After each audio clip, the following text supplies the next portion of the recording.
Olá, amigos da SBEB, bem-vindos a mais um webinar do nosso canal. Hoje a gente vai apresentar, né? A gente não, a professora Márcia vai apresentar o seu webinar intitulado Próteses Valvares, Passado, Presente e Futuro. E, na verdade, essa apresentação é uma reprise do webinar que tivemos no dia 6 de agosto, porque na data da apresentação tivemos um probleminha com a gravação, ela não foi até o final. E aí a professora Márcia, muito gentilmente, aceitou apresentar mais uma vez para gravarmos e disponibilizarmos no nosso canal da SBEP. Professora Márcia, muito obrigada por apresentar de novo. Você está de acordo com a gravação dessa apresentação? Sim. Sim, muito obrigada. A professora Márcia é da Universidade Federal de Uberlândia e agora eu vou pedir para ela se apresentar um pouquinho e começar a sua apresentação. Márcia, a palavra é sua. Olá a todos. Muito obrigada, Amanda, pelo convite. É um prazer estar aqui. Eu sou engenheira biomédica, formada pela UFBC. Eu também fiz meu mestrado lá, em engenharia biomédica, e no doutorado eu cursei tecnologia, intervenção e cardiologia no Instituto Dante Pazanese de Cardiologia, que é uma entidade vinculada à USP. E atualmente, como a Amanda já comentou, eu sou docente na Universidade Federal de Uberlândia no curso de Engenharia Biomédica. Hoje, então, eu vou começar a falar um pouquinho sobre próteses valvares, né? Vou colocar aqui a minha apresentação, tá?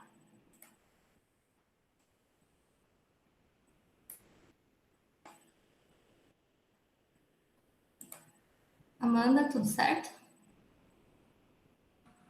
Tudo certo, Má. Tô vendo a sua apresentação, pode continuar. Bom, então o título da minha palestra é Próteses valvares, passado, presente e futuro.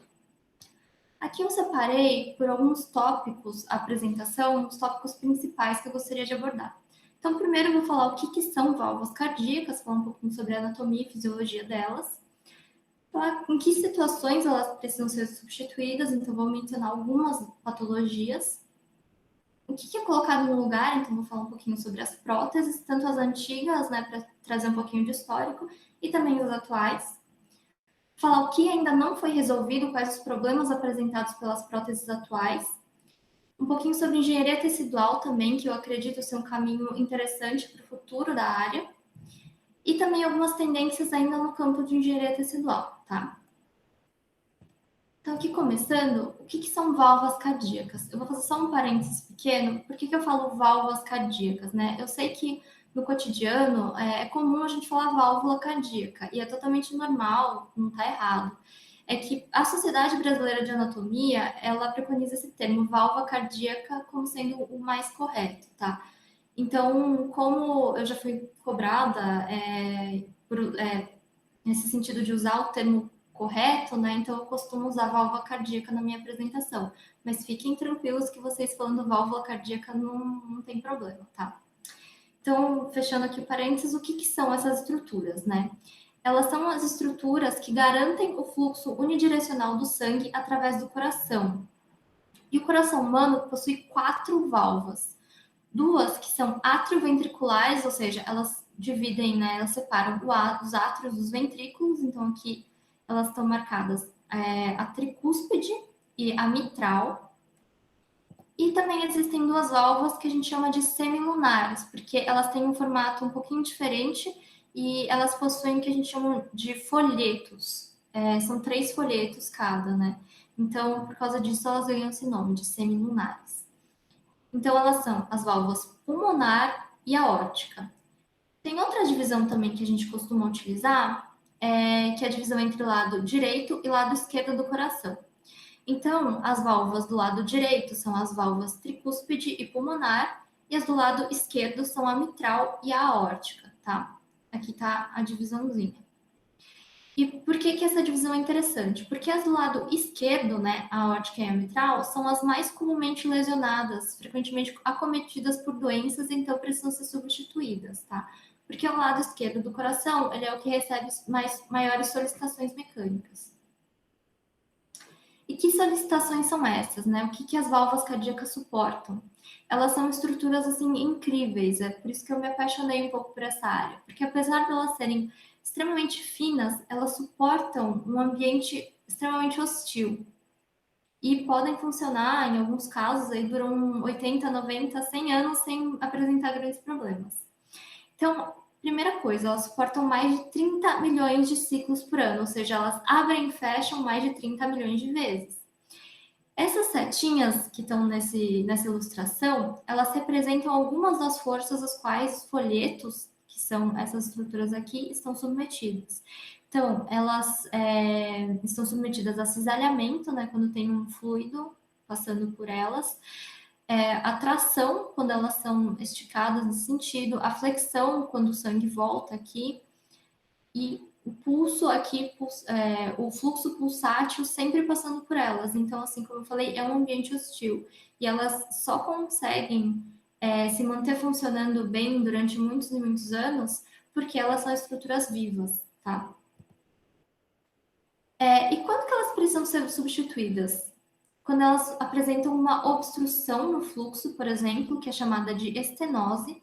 Aqui nesse GIF a gente pode ver a diferença entre uma válvula saudável, que é essa daqui, e uma válvula com estenose, que é essa outra. A válvula saudável, né, que são os folhetos que compõem a válvula, que são 3, eles abrem e fecham tranquilamente, então não há uma obstrução no fluxo, o fluxo ele vai de forma livre. Já que com a estenose, que é essa redução, essa restrição no fluxo, a gente pode ver que a abertura é bem menor, e isso acaba prejudicando a circulação do paciente. Outra situação que também pode pedir a substituição da válvula é o que a gente chama de regurgitação. Essa regurgitação ela é um refluxo. O que acontece? O sangue ele deve passar para outro compartimento e não pode voltar por onde ele veio, né? Aqui na válvula em funcionamento normal, a gente vê que quando ela fecha, quase nada de sangue fica para trás, quase nada de sangue volta. Já essa aqui que tem uma regurgitação, que ela tá um pouquinho frouxa, digamos assim, ela permite então essa volta do sangue para o átrio, né, nesse caso aqui. E isso também prejudica a eficiência da circulação do paciente. Então, como acontecem esses casos, tanto de estenose quanto de regurgitação? Existem inúmeras patologias que podem causar esse tipo de problema, tá? Aqui eu separei algumas. Eu separei entre doenças congênitas e ou genéticas, que as pessoas têm desde criança, né, nascem com isso, ou doenças adquiridas, que são adquiridas, então, depois que elas já têm uma certa idade. Aqui, ó, eu separei algumas ilustrações aqui. Então, a válvula aórtica bicúspide, a válvula aórtica, ela geralmente tem 3 folhetos, como é o que está ilustrado aqui nessa figura. A válvula aórtica bicúspide é quando a criança nasce com a válvula dividida só em 2 partes. A divisão pode ser de diferentes formas, tá? Esse aqui é um exemplo. E essa divisão diferente causa alterações na circulação que geram problemas na válvula. Não necessariamente ainda quando a criança é pequena, às vezes quando ela é um jovem adulto, mas as alterações de fluxo que essa patologia causa são importantes e vão acabar acometendo a válvula mais cedo ou mais tarde. Tem também a síndrome da hipoplasia do coração esquerdo. Essa é uma doença na qual o desenvolvimento do coração esquerdo no útero é prejudicado. Então, toda essa parte do coração esquerdo pode apresentar algum defeito. Então, tanto o ventrículo quanto as válvulas que ficam desse lado, elas podem ter algum tipo de malformação. A síndrome de Marfan também é interessante no contexto de doenças valvares, que a síndrome de Marfan ela causa alterações, se eu não me engano, na produção de elastina, que é um componente importante da válvula. Então, a válvula é afetada e geralmente causa, por exemplo, algum tipo de regurgitação ou calcificação. Existem também as doenças adquiridas. A febre reumática ela afeta principalmente países subdesenvolvidos, crianças e adolescentes desses países, na verdade.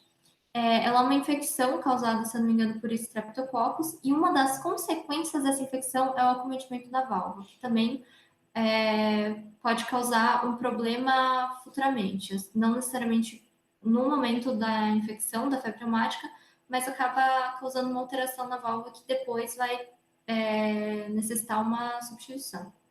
A endocardite, ela também é uma doença que acomete o tecido cardíaco e também pode afetar o funcionamento da válvula.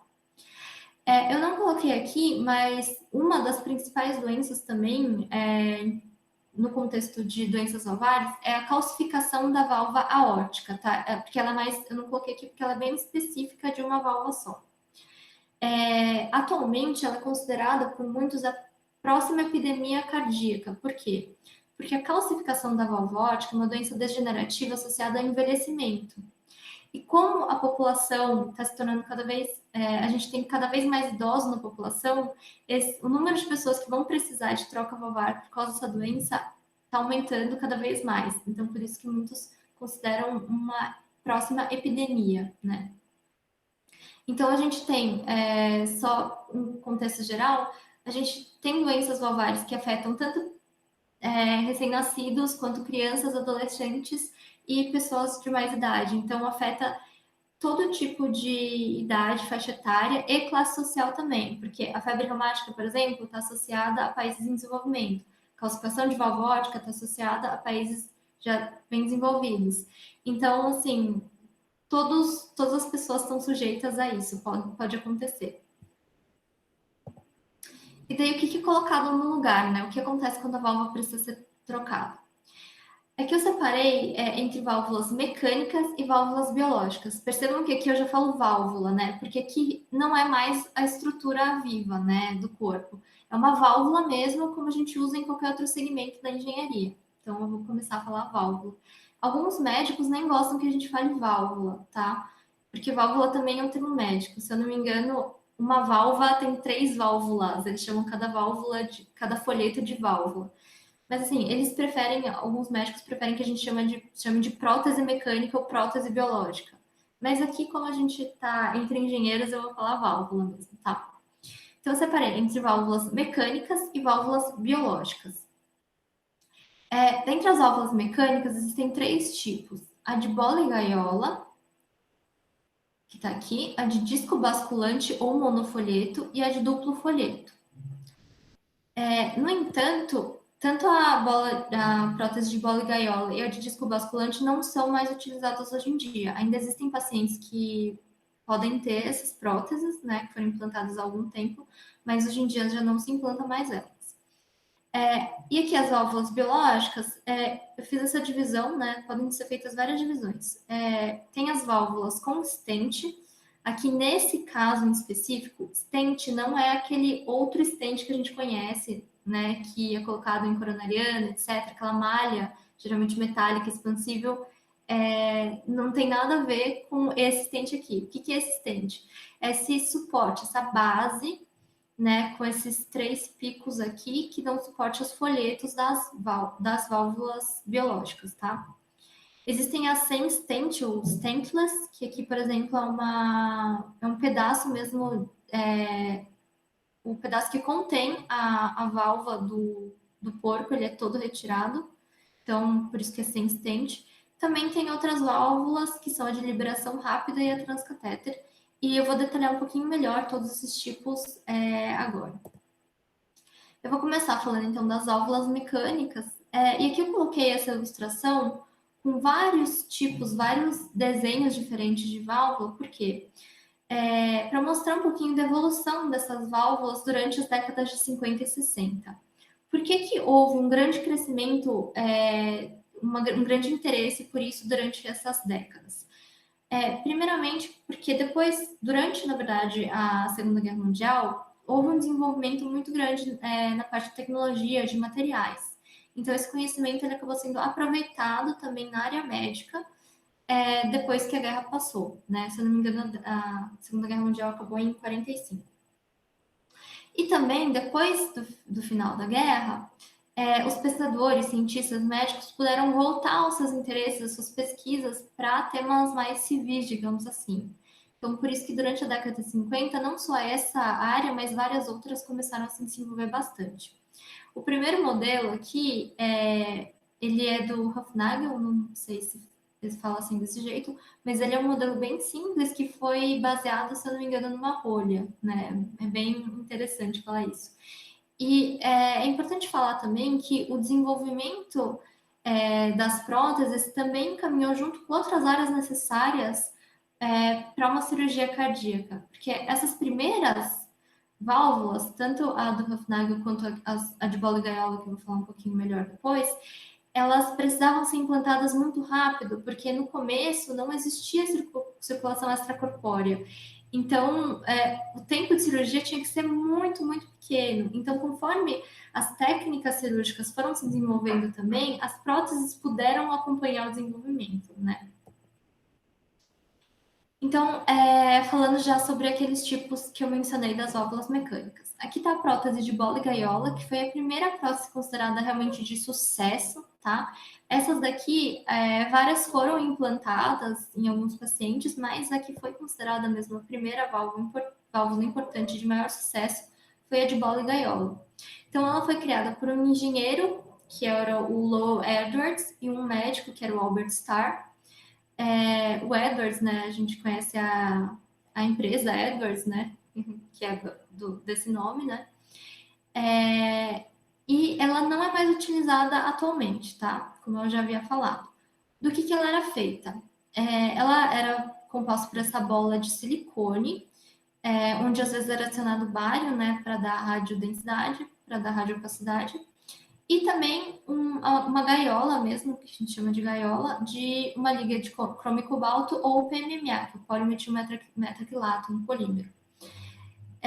Essa válvula, ela foi muito utilizada, ela tem uma durabilidade muito alta. Aqui a gente vê uma radiografia de um paciente que, se eu não me engano, ficou com ela há mais de 30 anos. Esse trabalho aqui é de 2005. Então, até 2005 a gente conseguia ver esse tipo de prótese implantada em pacientes, tá?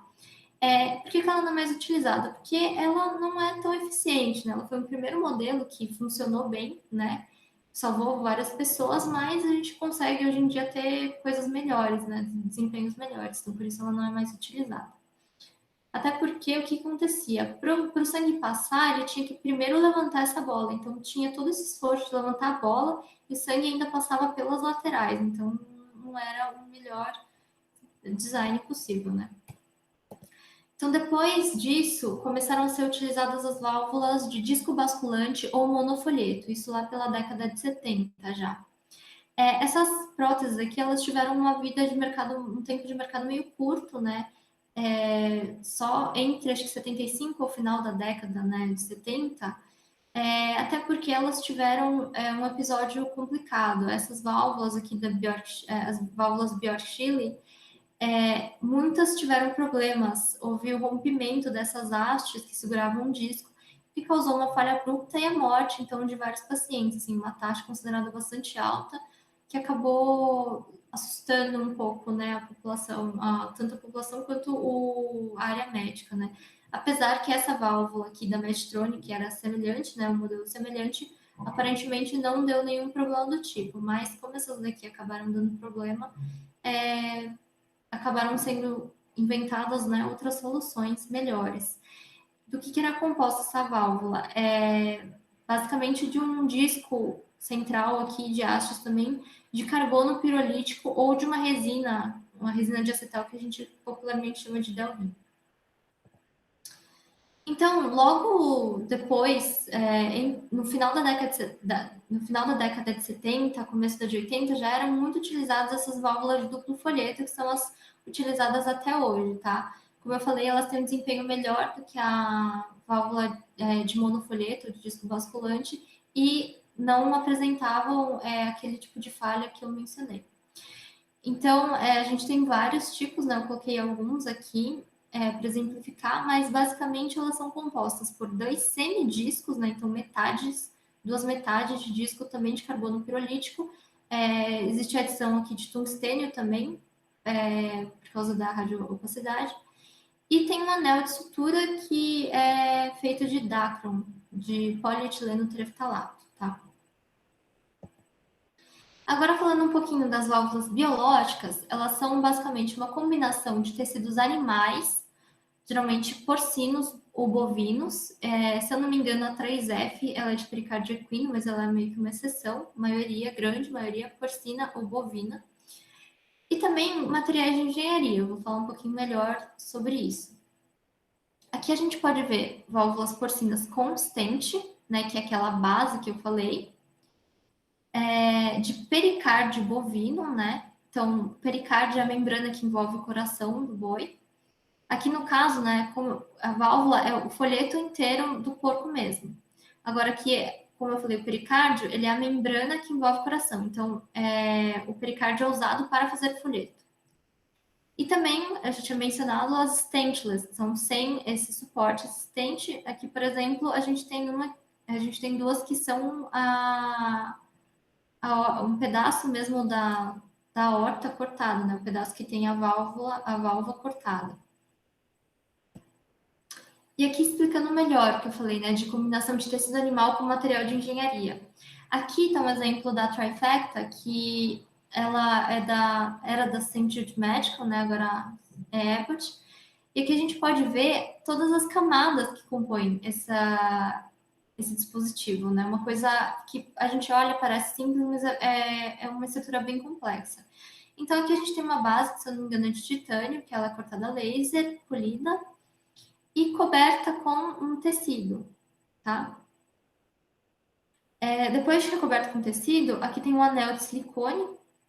Acho que não dá para enxergar muito bem, mas é um anel de silicone para formar isso que a gente chama popularmente de saia, tá? Que é onde vai ser usado para a sutura do material. E daí esses folhetos, isso aqui é o pericárdio bovino já cortado no formato dos folhetos, tá? Isso daqui, ele é costurado, não sei se é possível enxergar aqui as costuras, mas esses folhetos, eles são cortados de acordo com o tamanho, né? Existem vários tamanhos diferentes de válvulas, eles são cortados, então, no tamanho certo, apropriado, e são costurados nessa base. Então, é um processo bastante complexo, né? Envolve várias etapas diferentes.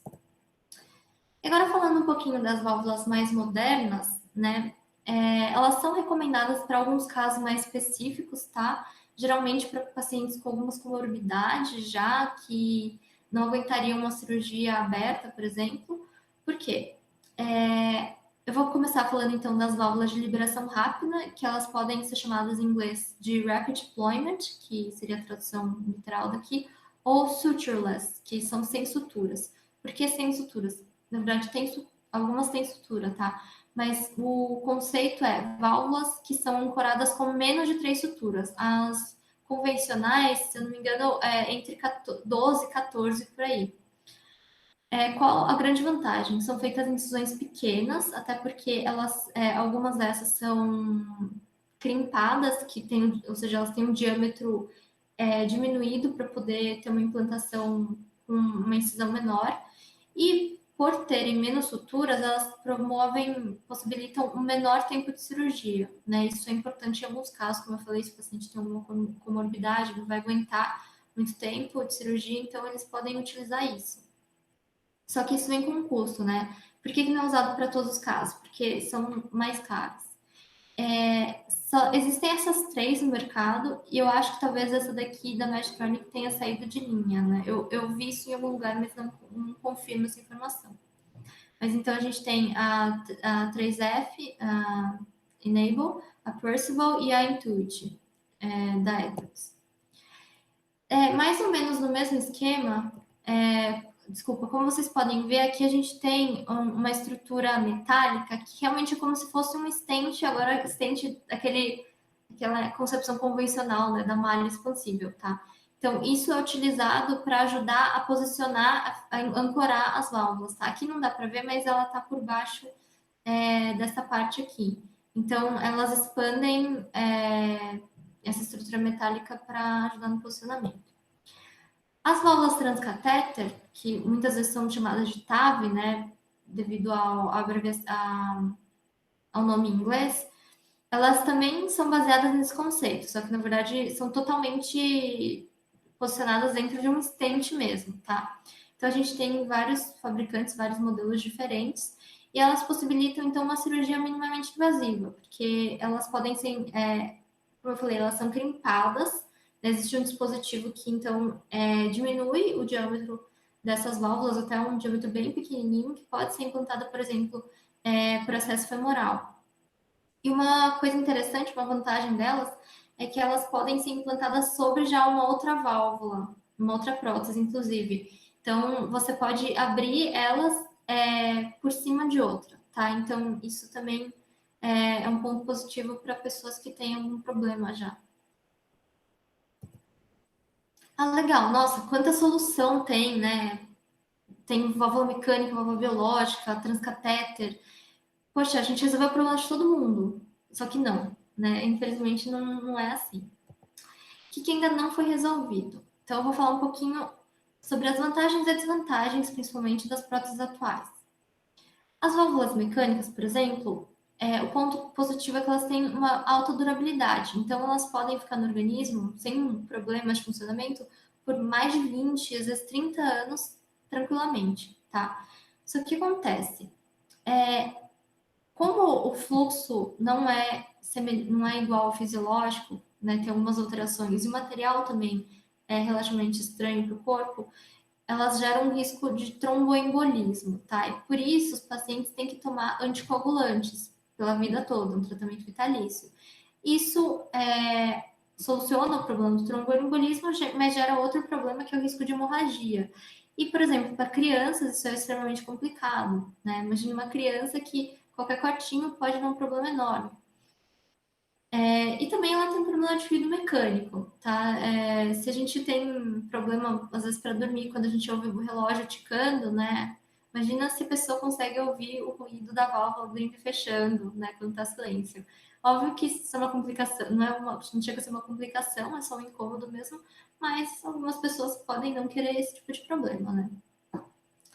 Já no caso das válvulas biológicas, não é necessário o uso de anticoagulantes, tá? Porque o fluxo aqui é mais semelhante ao biológico, os materiais também são melhor aceitos pelo corpo.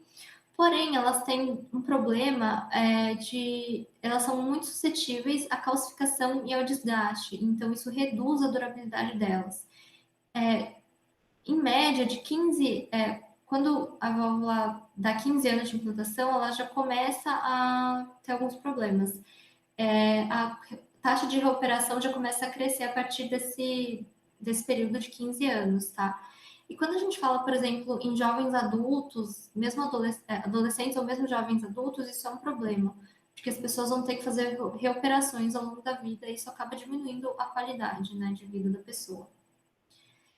E no caso das válvulas transcatéter de liberação rápida, apesar de elas serem excelentes, né, para casos onde existem comorbidades importantes para pessoas mais idosas, elas infelizmente ainda não possuem uma avaliação a longo prazo, né? Isso é até dito pelos fabricantes, se vocês forem ver lá no site das válvulas, o fabricante mesmo fala que não possui uma avaliação a longo prazo. E a durabilidade também é outro problema, porque querendo ou não, elas são válvulas biológicas, mesmo assim, elas não deixam de ser válvulas biológicas. O que difere, né, dessas aqui são as estruturas nas quais elas estão montadas e a forma de implantação, posicionamento, a cirurgia, né? Mas a base é uma válvula biológica, então elas vão ter esse mesmo problema de calcificação, desgaste e da durabilidade menor. Além disso, qual que é o problema que todas elas apresentam, tá? Nenhuma delas consegue crescer, nenhuma consegue acompanhar o desenvolvimento, por exemplo, de uma criança. Eu vou falar um pouquinho melhor sobre isso depois. Aqui, só para mostrar, explicar um pouquinho melhor os tipos de falha que eu falei, aqui nas válvulas mecânicas, a gente vê que o fluxo, aqui está uma aberta, né, para vocês verem. O fluxo, ele vem tanto pela lateral quanto pelo centro, tá? Isso já não é normal. O normal é conseguir passar todo pelo centro. Quando a abertura é assim de 90 graus, o fluxo ainda ele é melhor, ele é considerado até laminar, quase laminar, né, que é o normal. Quando essa abertura difere, então, quando tem uma angulação diferente, ela começa já a gerar um fluxo turbulento, que isso atrapalha bastante a circulação, pode gerar mais hemólise e também gera reações indesejáveis aqui. E isso pode levar à formação de trombos, tá? Isso daqui é um exemplo de trombo, isso que está indicado pela seta é um exemplo de trombo. Nesse caso, ele bloqueou a abertura da válvula. Isso resulta é uma falha abrupta, tá? Que pode causar a morte da pessoa muito rápido. Então, é bastante complicado isso. No caso das válvulas biológicas, aqui eu coloquei um exemplo de falha por desgaste, né, um rasgo, e uma falha por calcificação. Tá? Quando acontece isso nas válvulas biológicas, geralmente elas começam a dar sinais antes de ocorrer a falha, tá? Não é que nem a válvula mecânica, que a falha é bem abrupta, né? De uma hora para outra pode dar um problema. Nas válvulas biológicas, geralmente a pessoa consegue perceber alguns sinais de que as válvulas já não estão indo tão bem, então conseguem procurar ajuda médica, né? Antes de ocorrer um problema muito grave.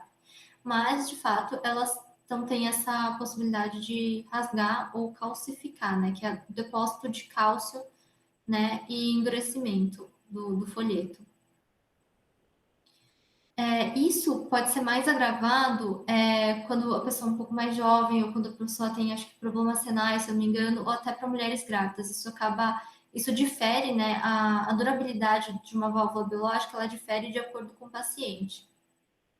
Como eu falo em todas as matérias, as discussões de biomateriais que eu tenho, o desempenho do material do dispositivo, ele não depende só do material que você usa, né? Ele depende também da aplicação e do sistema no qual ele está inserido. Então, é muito importante pontuar isso aqui. Aí eu também coloquei algumas complicações menos comuns, mas que também podem ocorrer, tá?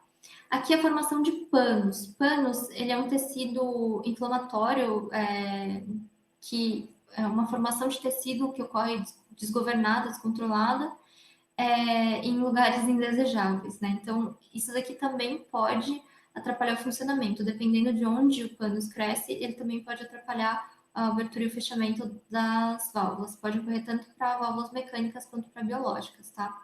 E aqui a endocardite, né, como eu já tinha mencionado, é uma doença que pode afetar o tecido cardíaco e as válvulas normalmente, né, a válvula nativa, mas também pode acometer próteses, principalmente biológicas, tá? Mas, como eu falei, é menos comum. Hoje em dia já é bem menos comum. E daí também, como eu já tinha mencionado, como nenhuma dessas válvulas, nem as mecânicas, nem as biológicas, conseguem acompanhar o crescimento dos pacientes, né? Então, se você é se o paciente é um bebê, uma criança pequena, vai ter que fazer muitas operações durante a vida para substituir. Então, esse é um grande problema que nenhuma delas conseguiu resolver até hoje, né? De onde vem essa população pediátrica? Como eu já mostrei lá algumas patologias, pode vir de alguma malformação congênita, algum problema genético ou a febre reumática, né? Já passando um pouquinho mais para crianças e adolescentes ou jovens, né? O que se faz nessas situações? O que é feito atualmente para crianças? Existe algum procedimento? Claro, existe. Então, pode ser feita uma valvuloplastia, que é, digamos assim, uma plástica na válvula, então, na válvula. Então, os médicos, eles tentam dar uma ajeitadinha, né, para tentar fazer com que o formato dos folhetos, o fechamento, fique melhor, mais adequado. Mas, geralmente, é uma coisa paliativa, isso não é uma solução definitiva, isso só posterga a necessidade de uma substituição. Existe também o procedimento de Ross. Quando a válvula aórtica é afetada, o que é possível fazer? É possível retirar a válvula pulmonar e colocar ela no lugar da aórtica. E no lugar da pulmonar, você coloca uma prótese, porque é um local de menor solicitação. Então, teoricamente, acarreta menos problemas, né? A prótese gera menos problemas para o paciente. Mas, assim, você ainda continua tendo que usar uma prótese no lugar, né, da válvula pulmonar e também teria que crescer junto com a criança e não cresce, né? Sem contar que mesmo na válvula ótica, não necessariamente esse procedimento é bem sucedido, não necessariamente a raiz ótica consegue expandir junto, às vezes não dá muito certo. É um procedimento complicado que não é possível utilizar em todos os casos e depende bastante da expertise do cirurgião. E também, ultimamente, alguns médicos vêm tentando utilizar válvulas expansíveis, que são aquelas transcatéter que eu mostrei, em crianças. Por exemplo, essa criancinha aqui, o Logan, ele teve que substituir a válvula mitral dele com 16 meses de idade só. E o que foi feito no caso dele? Foi utilizada uma válvula transcatéter, só que ela não foi aberta, não foi expandida até o tamanho normal. Ela foi colocada menor, né? E daí o procedimento de expansão é feito conforme a criança vai crescendo, né? Conforme a necessidade. Isso acaba ajudando um pouco, né? A criança, às vezes, ela tem um crescimento grande no período curto de tempo, né? Então, teria que trocar toda hora. Então, isso não é feito, né? Eles vão expandindo até conseguir abrir tudo. Só que, como eu falei, ainda é uma válvula biológica. Então, quando o Logan tiver uns 20 anos, talvez ele já tenha que fazer uma operação para substituir a prótese. Então, não é uma solução definitiva. O que seria uma solução definitiva? Ela existe, afinal, né? É possível resolver todos esses problemas? Acho que sim, né? Qual que seria o caminho para isso? Seria a engenharia tecidual. E o que é engenharia tecidual? A engenharia tecidual é comumente definida como o campo interdisciplinar que aplica os princípios da engenharia e das ciências da vida para o desenvolvimento de substitutos biológicos que restaurem, mantenham ou melhorem uma função tecidual ou de um órgão, tá? E por que substitutos biológicos está grifado aqui? Porque seriam substitutos vivos, tá? Semelhantes aos órgãos tecidos nativos que possibilitariam o crescimento, né, da estrutura junto com a criança. E como é que é feita a engenharia tecidual? Aqui eu mostro a tríade da engenharia tecidual. Essa é a abordagem que a gente mais utiliza, que é a abordagem in vitro, que necessita então desses três componentes principais, tá? As células, né, que vão dar origem ao tecido novo, que elas podem ser retiradas no paciente, por exemplo, e elas são semeadas, né, elas são colocadas por cima de uma estrutura que a gente chama de arcabouço, né, que vem do inglês scaffold. Então, esses arcabouços, eles devem promover o suporte inicial para as células crescerem, se proliferarem e secretarem a matriz extracelular delas, que é o que suporta, geralmente, né, normalmente, é o que dá suporte para as células.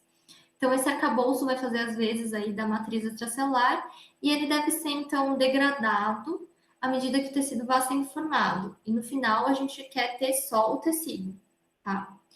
E para chegar na configuração ideal, no tecido, na organização tecidual certinha, muitas vezes a gente usa estímulos. Isso daqui foi uma tentativa de representar um estímulo elétrico, por exemplo.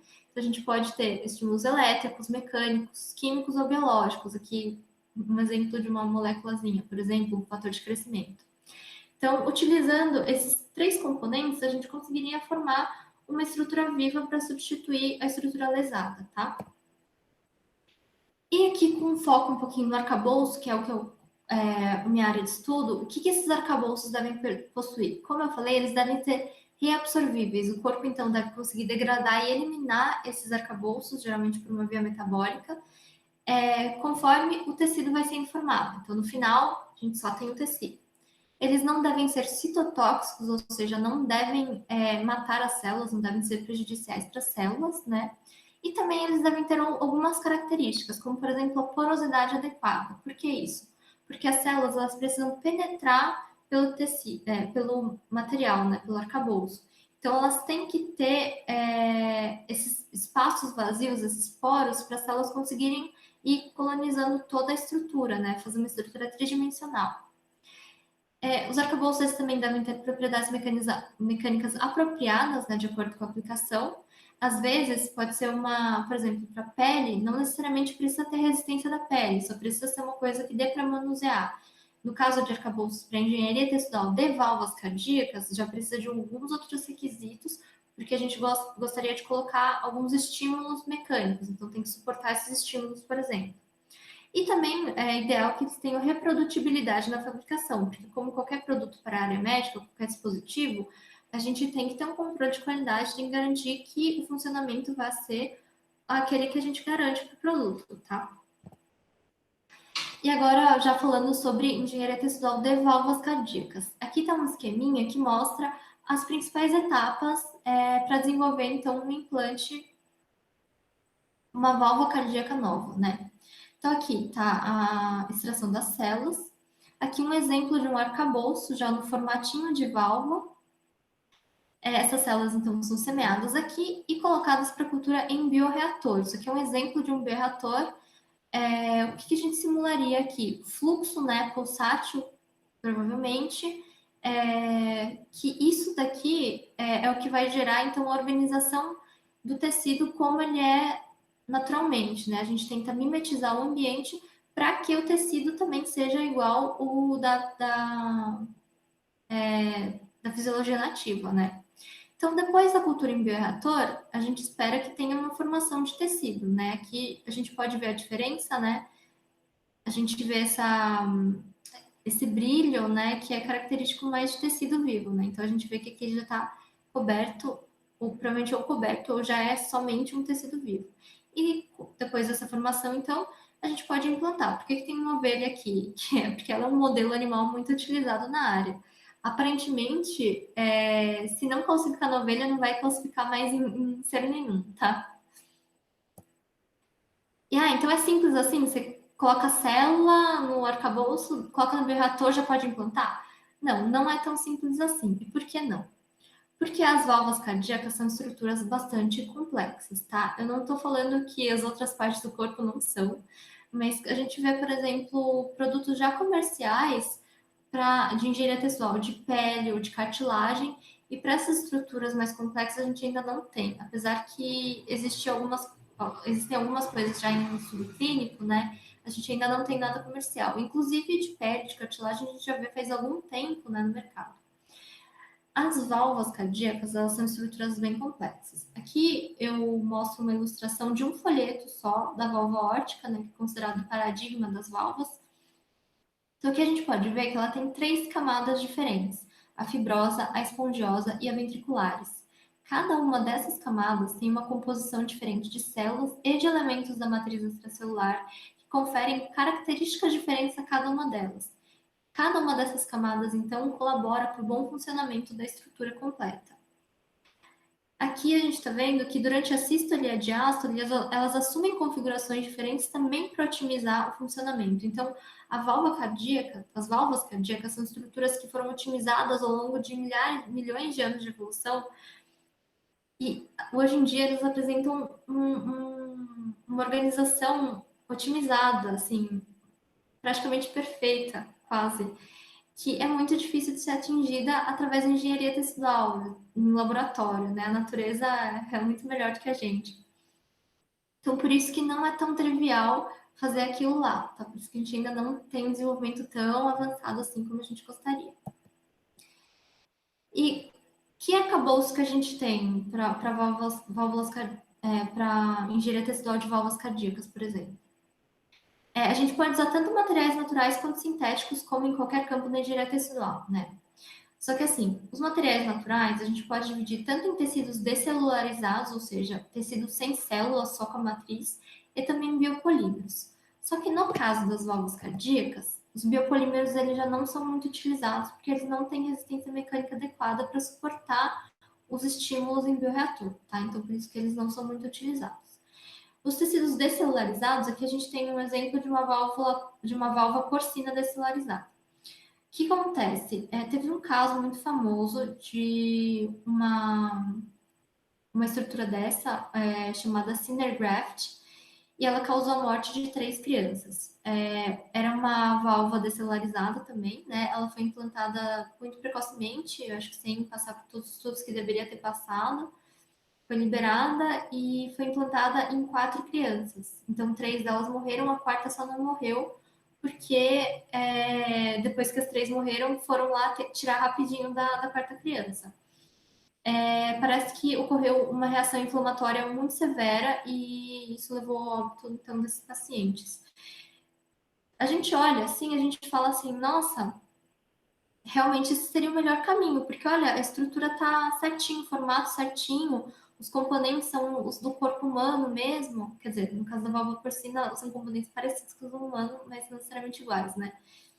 Então, realmente, era mais fácil fazer isso, só que não é tão trivial assim. Quando você coloca isso no corpo, não necessariamente as células vão conseguir povoar essa estrutura, não necessariamente a reação vai ser boa, né? Então, existem alguns problemas com isso. Por isso que a grande tendência agora é a gente utilizar materiais sintéticos na área, tá? Existe uma infinidade de materiais que você pode encontrar, tem vários trabalhos na literatura que usam vários polímeros diferentes, principalmente polímeros, tá? Então aqui a gente tem a família dos láticos, né? O poliácido láctico, poliácido glicólico, poliácido lático glicólico, o polímero deles. P4HB é o poli-4-hidroxibutirato, PCL é a policaprolactona, PGS poliglicerosabacato, PCBU se eu não me engano, policarbonato bisureia modificado. Então aqui eu coloquei alguns exemplos, né, para vocês darem uma olhada no design e no aspecto, né, desses arcabouços sintéticos. Aqui, então, a gente tem um arcabouço de poliácido glicólico com polihidroxibutirato. Esse aqui é o arcabouço que eu fiz durante o mestrado e aperfeiçoei no doutorado, que é um arcabouço feito de policaprolactona. E aqui é um arcabouço de um pessoal lá da Holanda, que é o grupo mais forte, na minha opinião, hoje em dia, que foi feito, então, com esse polímero policarbonato bisurel modificado. Então, falando um pouquinho já das tendências, né? Primeira coisa, arcabouço fibroso, tá? Por quê? Porque o ambiente natural da válvula, né? Da válvula é fibroso, tá? Então, nas camadas fibrosa e ventriculares, tem muitas fibras de elastina, de colágeno. Então, a gente entende que se a gente tentar mimetizar esse ambiente fibroso, o tecido vai ser mais semelhante ao natural. Então, a gente tenta ir para esse caminho, né, de mimetizar o ambiente nativo, né? Então, por isso, arcabouços fibrosos estão muito em alta. Existem 3 técnicas principais para a fabricação desses arcabouços. Eletrofiação, que é a mais comum. O jet spinning, que é o que foi utilizado nesse trabalho que eu estou mostrando aqui, né? A gente pode ver aqui uma microscopia eletrônica de varredura desse material, que mostra aqui as fibras, e também o método de airbrushing ou solution blow spinning, que é o que eu costumo utilizar. E juntando, né, acrescentando essa tendência do arcabouço fibroso, existem algumas outras, né? Por exemplo, a combinação de um arcabouço fibroso e minimamente invasivo, que é baseado naquele mesmo esquema das válvulas transcatéter. Então, você colocar o arcabouço dentro de uma malha metálica, por exemplo, aqui crimpar, aqui mostra um pouquinho o equipamento, tá, que é utilizado. Então, ele vai fechando a válvula até ficar num diâmetro bem pequenininho para poder ser implantado de forma minimamente invasiva. Além disso, existe uma tendência que a gente chama de abordagem in situ. O que é abordagem in situ? É você não passar pela fase in vitro, pela cultura in vitro do conjunto de arcabouço e célula. E como que isso é feito? Você usa o próprio corpo do paciente, aqui no caso da ovelhinha, como o bioreator, como a fase de cultura. Então, você pode implantar o arcabouço semeado com células ou simplesmente só o arcabouço e esperar que o corpo faça o resto do trabalho para você. Isso é bastante complicado, não é uma coisa, não é nada trivial. Se já in vitro é difícil, vocês imaginam in situ como que é. Pode acontecer coisas assim que a gente nem imagina, assim, pode nascer no lugar da válvula um dente, vai. Sim, pode acontecer, vai saber. E por que que eles tentam fazer isso? Porque se a gente pensar na logística, na parte clínica, às vezes a pessoa chega no pronto-socorro com um problema absurdo na válvula, assim, como eu falei, às vezes acontece uma falha abrupta, né? E daí o que você vai fazer? Você vai falar assim, peraí que eu vou colocar lá o arcabouço para cultivar e daqui a umas 2 semanas eu te devolvo. Não, tem situações que não dá para correr isso, tem situações que é possível, mas tem algumas que não dá. Então, eles tentam fazer uma coisa que a gente chama de disponibilidade off the shelf. O que é esse conceito off the shelf? É você ter a disponibilidade, shelf é prateleira, né? Então, é como se você pudesse pegar de uma prateleira como se fosse um produto no supermercado. Então, uma disponibilidade imediata. Então, o paciente chegou com um problema, pega lá o arcabouço, coloca lá, né? Só que, como eu falei, não é tão simples assim. Quer dizer, não é nada simples. E daí, existem pesquisadores que estão combinando essa abordagem do arcabouço fibroso com essa tentativa de off-the-shelf, tá? Aqui foi um arcabouço feito por eletrofiação, que é uma das técnicas que eu mencionei. Então, eles fazem esse cilindrinho, não chega a ser um cilindro, né? Essa folha de um polímero eletrofiado, então, e fazem um formato cilíndrico e colocam aqui sobre essa base, se eu não me engano, é de PIC, é de heteretilcetona, se eu não me engano. Desculpa se eu falei besteira agora, viu, gente? Então, eles fazem para ficar nessa configuração aqui e eles chegaram a implantar em ovelhas por 12 meses. Aqui a gente pode ver que no começo tudo parece muito bom, a gente vê aqui o brilho, né, do tecido sendo formado, né, o fechamento ok. Só que conforme vai passando o tempo, algumas delas, essa daqui a gente pode ver claramente que o fechamento já já foi embora, né? Já foi beleléu. Então, isso aqui pode ter causado, inclusive, a morte. Eu acho que o asterisco aqui é, inclusive, falando que a falha foi, a insuficiência aqui é grave, né? E pode ter levado à morte do animal. Então, um dos desafios da área da engenharia textual de válvulas cardíacas é conseguir manter o bom funcionamento da estrutura do dispositivo ao longo de um período ao longo de um período grande, né, de tempo. Porque no começo pode dar certo, né, e depois pode começar a complicar. Então, esse é o atual desafio. Isso dos grupos que já estão lá na frente, já estão fazendo estudo em animal. Infelizmente, a gente aqui no Brasil não está tão avançado assim ainda, né? Bom, era isso que eu tinha para falar para vocês. Aqui tem algumas referências que eu utilizei, tá? Vocês podem ver que tudo tem marcador de coração, porque eu sou bastante temática. É isso, muito obrigada pela atenção. Aqui está o meu contato, caso alguém tenha interesse, né, no meu tema de pesquisa. E muito obrigada a todos que assistiram, muito obrigada a SBEB e a Amanda pelo convite, então.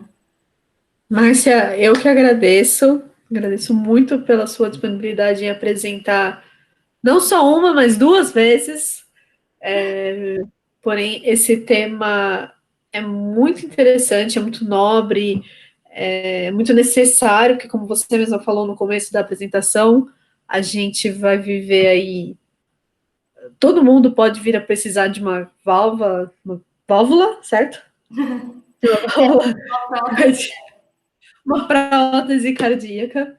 Então, era de extrema importância que a gente tivesse essa apresentação no nosso canal. Então, de novo, muito obrigada por ter disponibilizado a refazer a sua apresentação.